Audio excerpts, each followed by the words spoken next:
विंध्यवासिनी देवीच्या दर्शनासाठी जायचो आणि जवळच मिर्जापूर नावाचा जिल्हा आहे, त्या जिल्ह्यामध्ये ते देवस्थान येते. तिथे चुनार नावाचं गाव आहे, जे आपल्या कप आणि बशा बनतात ना ज्या मातीच्या, त्या आपली सारखीच माती असते आणि त्या मातीमध्ये काहीतरी केमिकल मिक्स करतात आणि नंतर मग ते कपबशा बरण्या वगैरे बनतात, त्याच्या चोपड्या. त्या गावात जाण्याचे एक संत होते, राहत होते, आश्रम होता छोटासा. मी तिथे गेलो त्यांच्या दर्शनासाठी. तर मला कळालं की इथं कप बनतात, बशा बनतात, चिनी मातीचे ग्लास बनतात, तुमचे बरण्या बनतात, हे सर्व. मग अशी फॅक्टरी वगैरे काही नव्हती, कंपनी नव्हती, घरगुती धंदे होते. परंतु आपल्या मातीला ते केमिकल टाकून, काहीतरी जंगलातच केमिकल, असं रासायनिक केमिकल नव्हतं, ते कोणतं तरी असं काहीतरी मिक्स करून त्याच्यामध्ये ती माती बनवायचं तशी. तर सहज विचारता विचारता एक गोष्ट निघाली. ते म्हणाले, महाराज, त्या मातीमध्ये आम्ही काय मिसळतो हे कोणाला आम्ही सांगत नाही. एखाद्या माणसाला एखाद्या रोगाची औषधी माहित असते, काय जन्मभर ते देत राहतो, पण कोणाला सांगून जात नाही. अरे कोणाला सांगितलं इतरांना खामाईत का नाही, पण ते त्यालाच माहित असतं. ते म्हणाले, महाराज, जोपर्यंत आम्ही दुसऱ्याची मुलगी सून म्हणून घरात आणतो, ज्यावेळी तिला मुलं बाळ होत नाही, तोपर्यंत तिला सुद्धा आम्ही हे गुह्य सांगत नाही. काय सामान्य प्रपंचाच्या व्यवहारामध्ये सुद्धा माणसं गुह्य लपवून ठेवतात. मग हा परमार्थ तर परम गुह्य आहे. विठ्ठला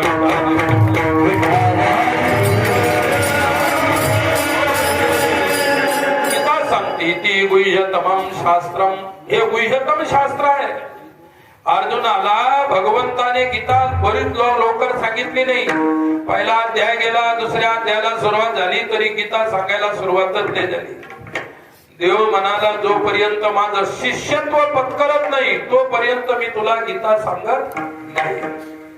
मग अध्यायाच्या 11व्या श्लोकापासून सुरुवात केली. अशोचानन्वशोचस्त्वं प्रज्ञावादांश भाससे गतासु न गतासुंच नानु शोचन्ति पंडिता. तिथून पुढे गीता सांगायला सुरुवात केली. मग केव्हा सुरुवात केली? मनविता, जोपर्यंत अर्जुन मी तुझा शिष्य आहे, दास आहे, हे स्वीकारलं नाही तोपर्यंत आत्मबोध दिला नाही. विठ्ठला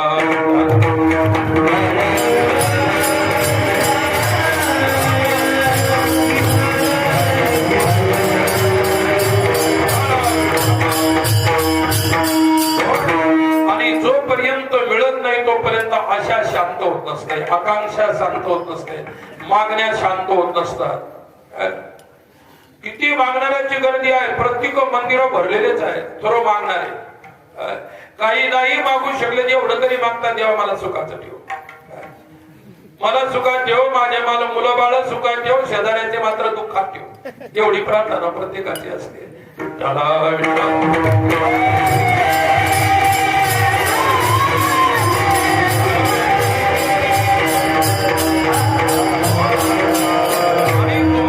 सर्वात जास्त भिकारी पाहिजे असेल तर तिरुपती बालाजी जातात. सर्वात जास्त भिकारी त्या मंदिरात जमा झालेले.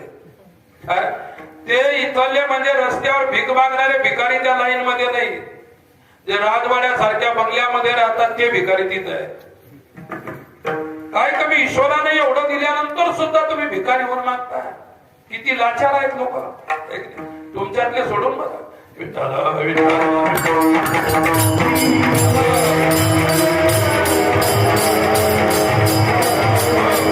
तुम्हाला एवढं ईश्वरानं दिलं, पुन्हा कशाला मागायला जातात? जास्त झालं तर गोरगरिबांना वाटून द्या, भिकाऱ्यांना वाटून द्या, दलितांना वाटून द्या, अनाथांना वाटून द्या. ज्यांच्या पोटाला अन्न नाही त्याला खाऊ घाला.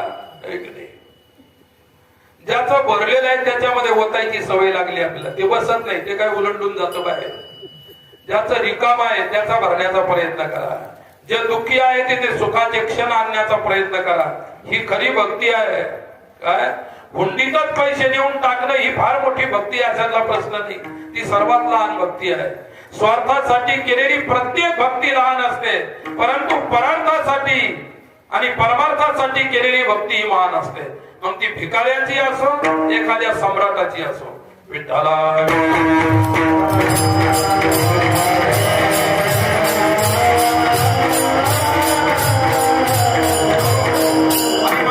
सुखाची आशा समाप्त होत असते. सर्व सुखाची आशा जन्म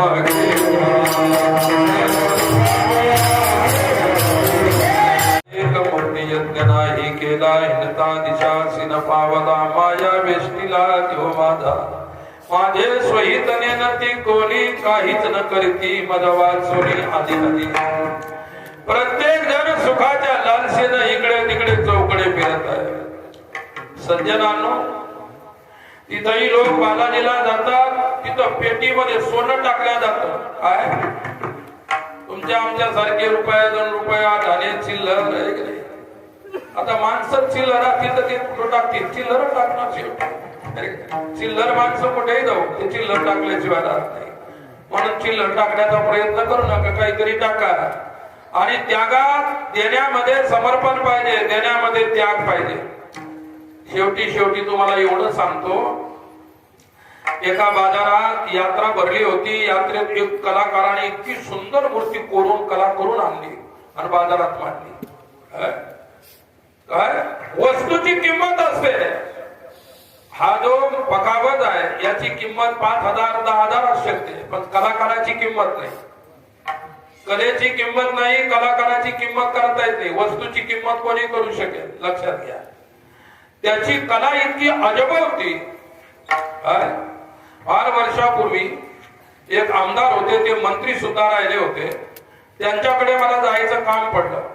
ते म्हणाले, महाराज माझ्या घरामधली मूर्ती पाहून घ्या.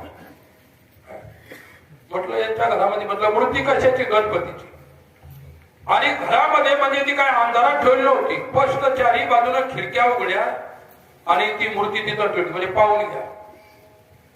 मग मी लागलो पाहायला मूर्ती. माझ्याबरोबर 2-4 जण तेही पाहू लागले. ते आमदार साहेब म्हणाले की पाहिली का मूर्ती? हो म्हटलं दिसली. पाहिली? नाही तुम्ही पूर्ण पाहिली नाही.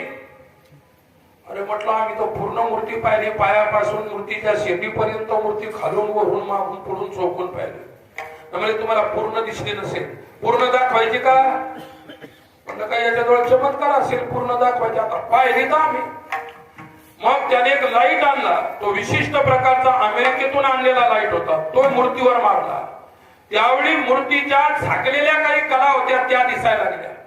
म्हणजे उघड्या डोळ्यानं दिसणाऱ्या मूर्तीच्या पूर्ण कला दिसत नव्हत्या, पण लाईट मारल्यानंतर त्या कला दिसायला लागल्या. इतक्या बारीक सूक्ष्म त्याच्यावरती कोरीव काम होतं. आपल्या डोळ्यानं ते दिसत नाही, त्या कलाकाराने त्या कशा कोरल्या असतील, त्याचे डोळे किती लाजबाब असतील. काय डोळे असतील त्याचे. आणि मी त्यावेळी काही जास्त वय नव्हतं माझं, मी तरुण होतो. तरुण वयात माझं नजर चांगली होती. मी चंद्राच्या अभ्यासात पुस्तकांचा अभ्यास करणारा माणूस, चंद्राच्या प्रकाशात मला किती. मग हे झालं सर्व. आम्ही बसलो. म्हणलं साहेब या मूर्तीची किंमत किती असेल? किंमत किती असेल? त्यांनी म्हटलं की मी किंमत नाही सांगू शकत किती असेल, परंतु आपल्या महाराष्ट्रातला श्रीमंत आमदार जो आहे, काय त्याने समजा 1 एकरात 2 एकरात जो बंगला बांधलेला आहे अति सुंदर, त्या बंगल्याची जेवढी किंमत नाही त्या मूर्तीची तेवढी किंमत आहे. ती 20-25 वर्षापूर्वीची गोष्ट.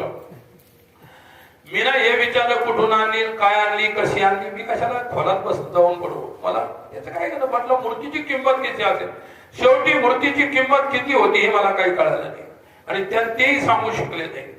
पण मूर्ती मात्र किमती होती. काय असते मूर्ती? किमती असते. मूर्ती एवढी असो का, मूर्ती एवढी असो का, मूर्ती 7 फुटाची असो या मूर्ती 100 फुटाची असो, मूर्तीची किंमत म्हणजे किंमतच असते. लक्षात ठेवा. काही मूर्त्या लहान आहे पण किंमत जास्त आहे. मूर्त्या कसं आहे लहान आहे पण किंमत जास्त आहे. आता पकवाजा एवढीच उंच आमची मूर्ती आहे, कला किती सुंदर. सर्वांना हादरून टाकते. मूर्ती दिसायला तरी लहान असेल पण कला महान असते.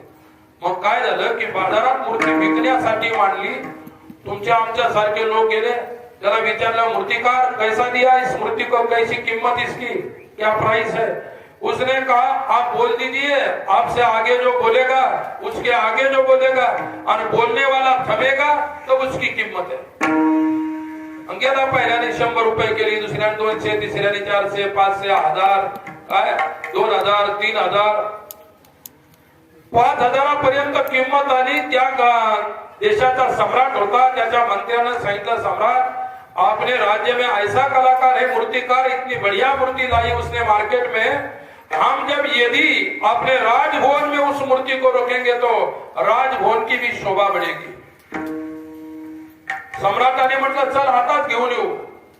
सम्राट, त्याचा प्रधान, त्याचा मंत्री सर्व आले। 7,000 पर्यंत मूर्तीची किंमत गेली होती तोपर्यंत। मग मात्र त्याच्या पुढे लोक काही पैसे द्यायला तयार नव्हते। मग सम्राटाने विचारलं कैसी दिया मूर्ति?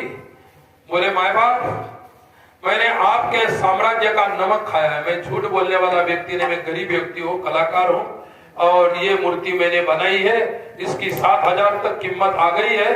अब इसके आगे यदि आप कुछ बोलना चाहे तो कोई बात नहीं।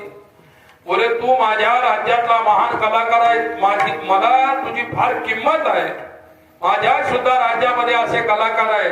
7,000 पर्यंत मूर्तीची किंमत आली तुझी, हे 10,000 रुपये घे आणि देऊन टाक। एवढ्यामध्ये फाटक्या कपड्यातला माणूस जो शेजारी उभा होता तो म्हणाला मूर्तिकार, मूर्ति तो मुझे भी पसंद है, मुझे भी देने की इच्छा है। मग मूर्तिकाराने विचारलं की राजाने 10,000 कबूल केले, तू क्या देगा? त्यानं असं म्हटल्यावर आपले फाटके कपडे काढले अंगातून, त्याच्या घड्या केल्या आणि मूर्तिकाराच्या हातात ठेवल्या। मैं ये दे सकता हूं। मूर्तिकारानं 10,000कडे पाहिलं नाही, उचलली मूर्ती त्याच्या हातात ठेवली। मूर्ती 10,000 वाल्याला द्यायला पाहिजे होती का फाटक्या कपड्याला द्यायला पाहिजे होती? प्रश्न 10,000चा आणि फाटक्याचा नाही, प्रश्न त्यागाचा आणि समर्पणाचा आहे। त्याच्याजवळ तेवढीच फाटके कपडे संपत्तीने सर्व संपत्ती दान केली। कलाकारानं त्याची किंमत केली, त्याला मूर्ती देऊन टाकली। राजा नुसता टाळ्या वाजवत राहिला। गेली मूर्ती, कोणाकडे गेली? ज्यानं समर्पण केली त्याच्याकडे गेली। त्याला आशा नव्हती, आकांक्षा नव्हती। कलाकार सुद्धा साधू होता। विठ्ठला विठ्ठल सांगतो, कलेच्या पाठीमागे जर तुमचं साधुत्व असेल तर सोने में सुहागा असतो। कलेच्या पाठीमागे तुमचं साधुत्व असलं पाहिजे, तुम्हाला काहीच कमी नाही। मला सांगायचं गेली मूर्ती, राजा नुसता पाहतच राहिला। तात्पर्य अर्थ एवढाच आहे, अब्जोची संपत्ती ज्याच्या जवळ आहे त्यापैकी तो फक्त 10,000चा त्याग करायला तयार आहे, आणि ज्याची सर्व संपत्तीत फाटलेले वस्त्र आहे त्याने सर्वस्व देऊन टाकलं। मोठा आहे फाटका, मोठा आहे भिकारी, मोठा आहे। कधी कधी भिकारी सुद्धा मोठा असतो। विठ्ठला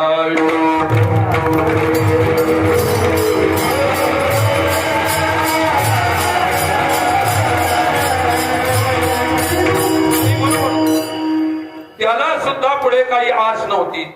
समर्पणाने मिळालेला जो आनंद तो विलक्षण असतो, तो विलक्षण आनंदाचा भोगता होतो। परंतु तो विलक्षण